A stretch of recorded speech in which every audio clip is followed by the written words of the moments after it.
আর আল্লাহও চায় আপনি আপনারা ছোট করেন। আল্লাহর এটা দেখতে বড্ড ভালো লাগে যে আমার বান্দা ছোট হয়ে থাকতে চায়।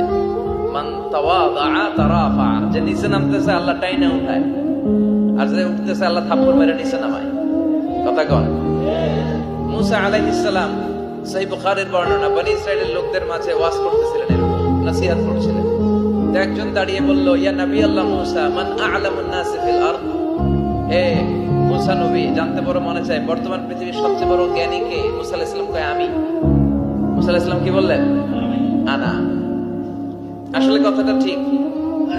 আল্লাহ যখন যে নবীকে পৃথিবীতে পাঠায় তখন তাকে সবচেয়ে বেশি জ্ঞান দিয়ে পাঠায়, সেই হিসেবে ঠিকই উনি সবচেয়ে জ্ঞানী।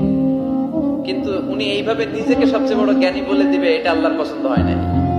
আল্লাহ চেয়েছিলেন মুসা আলাইহিস সালাম যেন বলে আল্লাহু আ'লাম, আল্লাহই জ্ঞানী। সুবহানাল্লাহ কইবেন না?